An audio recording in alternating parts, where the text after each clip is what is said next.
Hello, and welcome to Dispel Magic, the podcast where we overthink how the magic of D&D might shape your campaign setting in surprising and unexpected ways. I'm Benjamin, game designer and writer. And my name's Dane. I'm a dungeon master, podcaster, and voice actor. We're going into the higher levels again. We're delving into the upper levels. Taking a dip. Taking a climb. Taking a climb. Taking a climb. You've chosen for this week Awaken. That's right. Awaken. I've definitely never messed with this kind of spell in any campaign or any story that I've heard or anything like that. So this is going to be interesting. Yeah, I don't think I've gotten to see it in play, but this is again a situation where bards can cast this too, but it's more closely associated with druids. And I just don't know if I've seen that many druids. Usually I think when I see high-level casters, it's sorcerers, warlocks, and wizards. Because you're essentially granting sentience to plants or animals. Yeah, I mean, it's definitely a fantasy trope, but for some reason I associate it more with science fiction, like uplifting animals and making them intelligent. Yeah, Island of Dr. Moreau kind of stuff. That's where you putting humans and animals together, but... Right. But you're giving those animals sentience. That's true. Yeah, that's true. It's science fiction. In that limited sense, it is like the Island of Dr. Moreau. Or like Quantum Leap. Yeah, or more like Quantum Leap. Yes, Quantum Leap, but you jump into an animal body. And the guy with a cigar and the iPad. All right, well, why don't you tell us about I'm going to tell spell. us about it, yeah. Awaken is a 5th level transmutation spell available to bards and druids. It takes 8 hours to cast, has a range of touch, and requires an agate worth at least 1,000 gold pieces, which the spell consumes, and has a duration of instantaneous. The spell text says, after spending the casting time tracing magical pathways within a precious gemstone, you touch a huge or smaller beast or plant. The target must have either no intelligence score or an intelligence of 3 or less. The target gains an intelligence of 10. The target also gains the ability to speak one language you know. If the target is a plant, it gains the ability to move its limbs, roots, vines, creepers, and so forth. And it gains senses similar to a human's. Your GM chooses statistics appropriate for the awakened plant, such as the statistics for the awakened shrub or the awakened tree.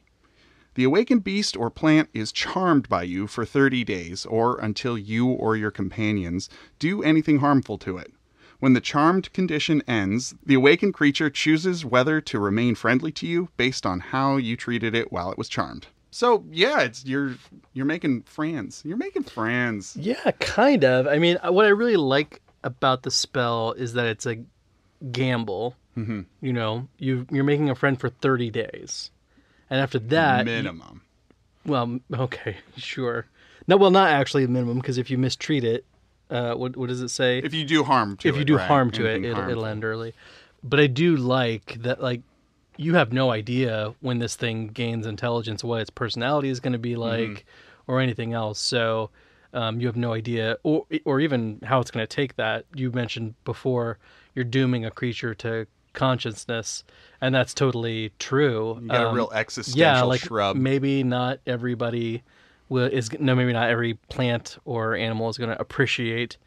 Can you imagine being the only squirrel in the world that can talk and understand kind of the plight of the squirrel? Right. Who would you ever be friends with? Like, you couldn't be friends with other squirrels at that point. They would be beneath you. Yeah, they would be beneath. I mean, it would just be impossible to relate to them. Yeah, you're neither of one world fully or the other. Right. A foot in both worlds. Yeah. Or a tail, a paw in both worlds. A paw in both worlds. That's a root.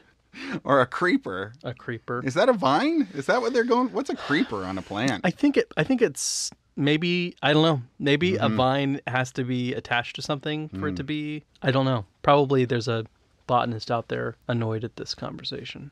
If you're a botanist, please reach out and tell us how annoyed you are. Tweet at us. Tell us the difference between a vine and a creeper. Or a pawpaw. Well, we know what a pawpaw is. We know what a pawpaw is. Also, an awakened pawpaw. That'd be pretty cool. An awakened pawpaw tree would be pretty great. It will follow you around, give you its fruits. Dropping you that sweet pawpaw. Sweet pawpaw. When I tried to think about the expected uses of this spell, I could not figure out who is going around spending 1,000 gold pieces making a beast or plant intelligent. For that much money, I think you could hire somebody with like the skills you needed for whatever task was at hand. But if you're a druid or a recluse, eccentric bard, and you're already to 9th level where you can cast this spell, you've probably got the funds, or at least the sources, to get 1,000-piece gold agates at the drop of a hat. And just think about, like, you know, you've got a guard cactus. That's sick as hell. So you think, come on, maybe, Spike, get him! Maybe spellcasters just do this as like to be cool? Yeah. Like just to have a thing at parties? Like to be like... Rockstar bards, yeah, my baby. friend is this cactus that we go way back. We go way back. This cactus? This one? Spike and I? We go way back. Well, and I think it's also something to... As you said, it is a fantasy trope to have these awakened creatures. Right.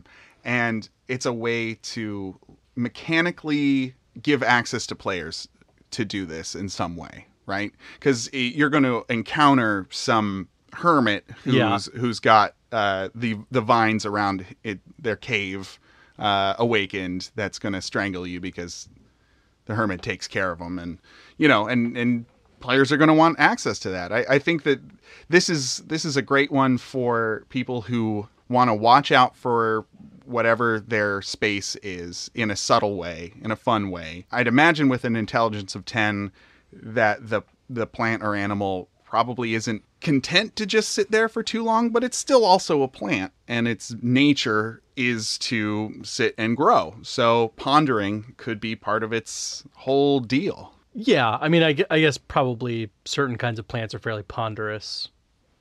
Like a ponderosa pine. Uh-huh. Yeah, our minds went to the same... exact same place. Yeah. Sure. Okay, but you have come up with some... Well, yeah, I mean... fairly off-the-wall ideas. Since I couldn't think of any expected uses, all that was left to think of were unexpected outcomes, so that part was easy. The first thing is just that everything we talked about in the Speak with Animals episode applies here, just on a smaller scale, you know, because you're not going to... The spell takes 8 hours to cast, requires 1,000 gold piece gemstones, so you're not going to be throwing it out the way you're throwing out Speak with Animals. And Speak with Animals, I believe, is a ritual, so you can cast it all the time. So you're not going to be throwing it out as often, but when you do put it on an animal, you've got something that's so intelligent that you can give it much more involved instructions or collaborate in a way you would not be able to collaborate with an intelligence 3 animal. You form a more relationship with it than like a training of it. Yeah. And so then I think it's a short step to think that maybe there's some synergy between Speak with Animals and this spell. You've been talking to this wolf pack for a while, and you're going to make its lead... I mean, wolf packs don't actually have alphas, but let's just pretend for a second that they do. Perpetuate that idea. Perpetuate that myth. And say, I'm going to take the alpha and I'm going to cast Awaken on it, and then the alpha is going to serve as the kind of intermediary between the wolves and the party. Now, the wolf in question doesn't lose its ability to speak with other wolves, right? I wouldn't think so. I mean, I don't know exactly what kind of language capacity wolves have in the wild. When I first started thinking about this, before I thought of wolves, I was thinking of dolphins. I randomly had the idea that I should check to see what the intelligence of dolphins are. Just on a lark, just to really I just had touch this your bases. Sense like, wait, it would be really weird if they gave dolphins an intelligence of 3 or less. Mm-hmm. So I looked at it, and dolphins have an intelligence of 6. So you can't target a dolphin with the spell. So the thing that's closest to human, the animal that, as far as we can tell, that's closest to humanoid levels of intelligence is not able to be targeted by the spell. How about apes? Can you do apes? I believe apes have an intelligence of 3. Pretty much, I think, for the most part, across the board, they were just like 3. So really, the designers have saved dolphins from the curse of self-awareness. No, I mean, dolphins are definitely self-aware already. Like, they just can't communicate with us. They have saved the dolphin from having to interact with humans directly. Right. I guess that's maybe more the situation here. But I also have to imagine that is not a purposeful exclusion. Right. I would say if you're a DM and somebody in your game tries this, I don't know if it's necessarily fun or has any interesting consequence to not let it target a dolphin. Too smart. Yeah. Unable to. Your pirate party is not going to have this cool guide that will be able to. Well, yeah, especially since you could just cast it then on anything else. Yeah. And so it doesn't there's no interesting thing that happens because dolphins can't be targeted by it. I've been running a salt marsh game, and there's a psychic lobster character that they have in that game called Shern. And Shern can only communicate through images, psychic images. Sure. Shern. And half of the fun of that is that Shern can't just tell you the answer to the thing. So there's an interesting story element to that. Now, if they cast Awaken on Shern, then Shern's just like, oh yeah, that's the armory. And then it kind of lessens the impact. Couldn't they cast Speak with Animals on it? I suppose so. They didn't. Okay. They haven't. Okay. Well, anyway, if for some reason you really wanted to stick with the dolphin thing, I think the next best animal to target would be elephants. Elephants have decently long lifespans. I think when I looked it up earlier, it was like equivalent to human lifespans, like 60, 80 years. Mm-hmm. They can communicate with one another, and they're social creatures. So I think if you uplifted an elephant using the Awaken spell, you could be reasonably certain that you could teach it things that it could then teach its herds. So I imagine over a large enough span of time, elephants could be, the awakened elephant could teach other elephants what it's learned from you, or at least some kind of portion of what it's learned from you. So are you targeting lifespan specifically so to like work alongside humans, or? Yeah, so I guess I bring up the lifespan thing just because I think it would be a little silly to target. I mean, not silly, but if you have all these options, why target like a squirrel that might live 8 years instead of an elephant that's going to live 80? I mean, sure, it definitely depends on why you're casting the spell. Mm-hmm. If the whole goal is to have a spy, then I guess it makes sense to cast it on a mouse, even though that mouse is only going to live like 1 or 2 years. Right. But if the goal is to bridge the worlds. Yeah. I mean, when I thought about this particular part, I really thought, I wish that we had like a panel of animal behaviorists and neurobiologists all this who could tell us like if elephants have the brain structure to learn more complicated things. Right. I don't know. Like, and also, if you became an intelligence 10 elephant, does that mean that the spell changes the structure of your brain? I would imagine it'd have to. Through magic, it's equal intelligence to a human, right? Average intelligence. I just don't know, though, if elephant brains naturally have the capacity for those things, and just they haven't developed that level of intelligence. Because I think to some extent, and then I'm saying this as if I know anything about this when I don't, but I feel like intelligence is in some ways a social or a cultural phenomenon where once you've got, I mean, just because you can imagine like our kids today learn how to, my 3-year-old son knows how to count, but there was definitely a time when humans didn't know how to count. And didn't make them less smart. Yeah. So there's an extent to which equating those things is not necessarily equating knowledge with intelligence. It's all relative. Yeah, right. And so I just wonder if, I don't know why it matters, but I just wondered. The kids are learning the TikTok these days, and they'll just pick up anything and just know how to do it. Oh, man. And then someday they could be saying that about elephants in your D&D setting.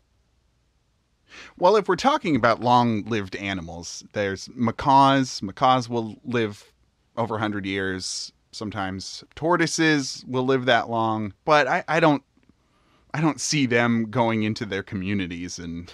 No, I doubt that you'd have the same potential, like, kind of widespread impact. Mm-hmm. Although, it depends on what your goals are. Right. Just having some friends. Yeah. Just having some friends. Make some friends. Yeah. And, a bird would definitely be a useful thing to have awakened if it remains friendly to you. Hey everybody, Dane here, just wanting to say thank you for all the support you've given us through your downloads, your messages, tweets, and of course sharing the show with others. Word of mouth is the best way for us to grow, along with you rating and reviewing Dispel Magic on whatever podcasting app you use. Benjamin and I would also like to invite you to pledge to our Patreon. You can vote there on future shows, receive weekly show notes, access monthly secret shows, and gain access to our patron-only Discord channel. Thanks again for listening, and as always, happy spelling. A lot of plants live for a really long time. Yeah, we live in Northern California, and when spoilers. Yeah. Yes, a spoiler for our lives. So if you were going to read our autobiography and you're one of our autobiographies and you were looking forward to finding out where we lived, I apologize in advance. The Dane and Ben story. Mm-hmm. Dane in Danger. The Benjamin Huffman story. Ooh, I'm gonna... yeah. Anyway, because we live in Northern California and this spell targets plants, it got me thinking about redwood trees. I mean, redwood trees are super impressive trees native to this region. If somehow you don't know what a redwood tree is, I will just tell you that they're extremely long-lived, 800 to 1,500 years old is their lifespan, and they are absolutely gigantic. They grow up to 300 feet tall. And they have, I think I read at minimum or around a 30-foot diameter trunk, like at the base. Yeah. And that's like not the maximum. Like you can get bigger than that. I think famously there was a redwood tree that you drove through. Like right. That was like like there was a unnaturally carved, yeah, but yes, it was wide enough for a car to go through. Like, there was a street running through it. So I think that's fallen down since. Has it? Since that. Pretty sure I went through it at one point. I don't think it exists anymore. But the point stands. I can imagine that forest-dwelling peoples, wood elves, forest gnomes, furbolgs, would really, really love to awaken a redwood tree because it's going to live a ton of time. Elves are, I think, the longest-lived race in D&D, at least according to the player's handbook. Their lifespan is slightly less the lower end of the lifespan of a redwood tree. So it's going to live a really long time. I mean, it's kind of, there's like a meme about how dogs are to humans as humans are to elves. Right. In terms of the relative lifespan, and then there, are some suggestions that even the relationships between them might be similar. Elves might have like a kind of like service animal, right? Parentified like approach to their relationships with humans. But then you've got these redwood trees, awakened redwood trees, which would live even twice as long as an elf, and it made me think a lot of races. I mean, elves, but furbolgs and forest gnomes have much shorter lifespans. Would want to awaken one of these because it's going to protect their community for generations to come. The nature of the plant, I feel, would feed into its personality, right? So, yeah, large, solemn, patient. Yeah, speaking probably pretty slowly because they grow very slowly. Everything, but I could see them also being, these protectors, but also record keepers. Absolutely, keeping the stories of the society, keeping the living. Oral history, the oral history of whatever peoples they're surrounded by. And you would have like firsthand accounts of something that happened 1,000 years ago, 1,500 years ago. That's nuts. It's pretty cool. Yeah. If they have memories that long. Because if their intelligence is 10 and is that the same as a human's memory is it can be pretty shaky. So you'd need a pretty sharp redwood tree who has a pretty good inherent memory, because it's not going to be a perfect memory, right? Well, that's where you get back into this question of what is the spell actually doing to make your intelligence that high? Because we forget as a kind of biological process. True. That would not be happening for an awakened tree. They have a magic brain. Because they have a magic brain. Yeah, they have magic tree brain. A meat brain. They have like a magic brain that's making them function or whatever. Made of midichlorians. Hopefully not, because that's dumb. Hot take. Yeah, well, hot take from 20 years ago. Yeah.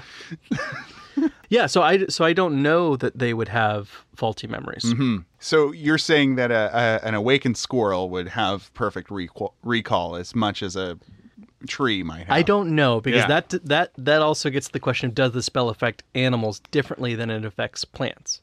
Because maybe it changes the brain of an animal. As written, rules as written, it shouldn't. Right? It doesn't say that animals and plants act differently than each other. So I would say that if we're saying they have a perfect magic brain, that is an intelligence of 10. I'm not saying it's perfect Magic brain. Then there's no reason for either of these creatures to not be able to recall these things. Right. I mean, I think you could also say, I mean, I don't know. Yeah, it's very complicated. Tough. Because like elephants, can remember things that their ancestors did.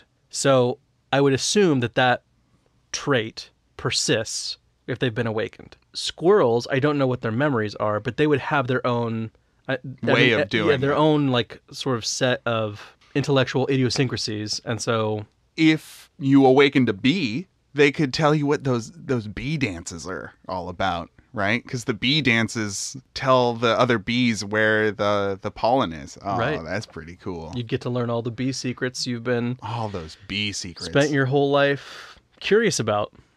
Where do they find all those great flowers? Bee secrets. Jumping back to redwood trees... We brought up the fact that they would be great historians, but I also think that because they would naturally kind of be affiliated with cultures related to the woods or that they'd also probably be pretty key allies to rangers and druids, and possibly even be involved in the training of druids and rangers. Oh, interesting. In what way? Well, so like if a druid awakens one of these, he could teach it druidic. Okay. Like as the language that they know. Being 1,000 years old or more and being a plant yourself, there's probably a perspective you can give druids on the natural world that no one else could. So part of the expertise of a ranger or druid, knowing that particular biome that they have expertise in, they can take advantage of this deep knowledge. Right. Yeah. And also that redwood tree can sit down, plant itself, and just observe animals for a few years in a way that druids probably could because they can turn into animals, but rangers won't be able to like perfectly mask themselves and just sit there and so just take it in. Right. Very pensive. So the other really important part of the spell, especially if you think about it in the context of redwoods or anything that lives a very long time, is that Intelligence 10 is intelligent enough that you would also probably want to gain more skills and maybe learn new languages over the course of your life. That might even include eventually realizing if somebody used a spell to create me, if I learned spells, I could create more things like me. We talked at the very beginning of the episode, or close to, about how alienating it would be to be the one creature stuck, saddled with intelligence, who burdened, who can't be a humanoid, who can't ever fit in with them, but also can't ever fit in with their own kind anymore. And so this is their chance to correct that, is to awaken other people like themselves. Welcome to my plight, idiot. What do you want to talk about? It would seem like a plight, except for that once an awakened plant or animal learns the spell, they can just keep casting it. Right. They can build themselves an entire society and probably then teach the others to be spellcasters as well. And they got the roots. They can get those agates, those real... They can really dig down and find some agates. Yeah, or awaken a mole or something to just go down into the earth or whatever else. Come on, man. Come on. I'll give you some great seeds. I know where the good bugs are.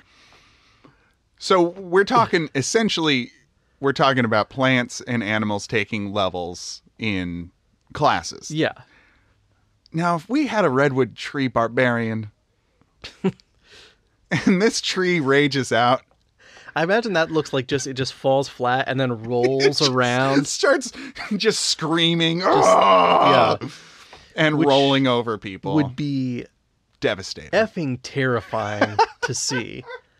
Like just a 300-foot long, 30-foot around tree spinning like its life depended on it, like just rolling back and forth, trashing things. Jumping. A tree jumping. A 300-foot tall tree. Well, and your jumping distances are based on your strength. Yeah. So it can like jump like 40, 50 feet or something probably.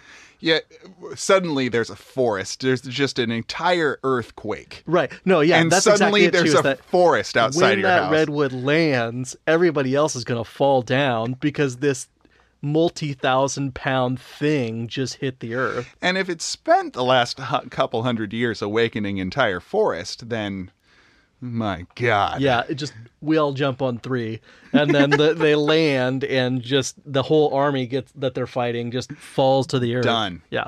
Dunzo. Could a big bad of a campaign be a Redwood Tree, an Awakened Redwood Tree? Pissed off Redwood Tree. It could, yes. I like them more as this kind of secret society or secret culture that just doesn't really care what's going on in the rest of the world. Well, the rest of the world are ants. Yeah, and it's more interesting to me if you're trying to draw them in to whatever the situation of the campaign is. Partly also, though, because it would be very hard to run a game. Like, how would you even run that fight? No idea. No idea. You'd have to either have the player characters become giant somehow, or like pilot mechs would be the only way that fight wouldn't be absurd to try to run. So maybe you have friendly plants that you could turn into animated mechs that could wrap themselves around the creature. There you go. Be like, come on, buddy. And they're like, yeah, okay, that redwood tree's a jerk. That's what a plant sounds like. Certain plants. We're not saying all plants. So we've gotten a little off the beaten path here. Although I've had some fun visuals now of this redwood fight, and I at least want to see it happen, whether it's an enemy redwood tree or a friendly redwood tree. Mm-hmm.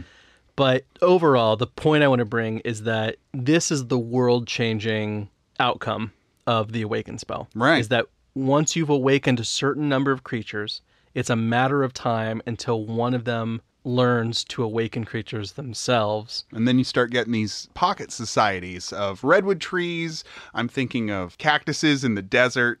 Yeah. Wearing cowboy hats and having one big cowboy boot at the end of them. Just seas of anchovies, awakened anchovies that are all... It's impossible to make a guess about exactly how this is going to show up, because I think you could imagine a world where an ape gets awakened and then only wants to awaken other apes. Mm-hmm. But you can also picture a world where maybe a tree gets awakened and then wants to live in a forest full of awakened creatures. And so it's just going through and awakening all the animals, all the other forest. Plants. Like it's just everything there is intelligent and speaks to one another. You got a real Alice in Wonderland situation going on here. That's the thing to put in your game, is the Awakened Forest. And if you've thought of anything that you'd like to put into your game based on the Awaken spell, you can tweet us at Dispel Magic Pod on Twitter. Benjamin, where can people find you? You can find me at Sterling Vermin or on the internet at sterlingvermin.com. Great. And you can find me on Twitter, Dane in Danger, at Dane in Danger. You can do both. If you look up Dane in Danger... Keep going. If you look up Dane in Danger, you're going to find me in a lot of different places. And one of those places, Twitter. Okay. Thanks so much for listening. We'll see you again after your next long rest.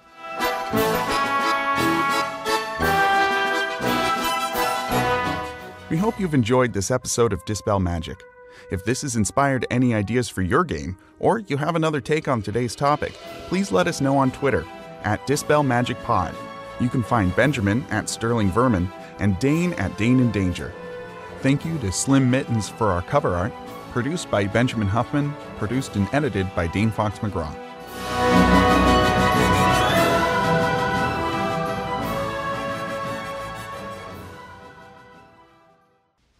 tardigrade. Oh, yeah. Those are microscopic. Water bears. Oh, never mind. It's only up to like 2 years. They only live up to like 2 years. No kidding? Yeah, they can just go dormant for like indefinite periods of time. Right. So like, and survive the vacuum of space. yeah. So if you put them to sleep. Yeah, like you could give them a message and then have them go to sleep for 1,000 years, wake up and deliver your message. Microscopic message. Well, maybe you created some kind of device that they exist in that amplifies their... Use reduce and large. Yeah. And actually, because tiny, I think, is the smallest thing, enlarge increases them by one size. So you're immediately making them from microscopic to a small size creature. So it doesn't like... How are we not doing reduce and enlarge yet? Because that's a great workaround for that. Yeah, I hadn't thought about how, like, because the lower limit is actually quite large. Yeah, it means that like targeting things that are normally like an ant, like that, is now like 3 feet long.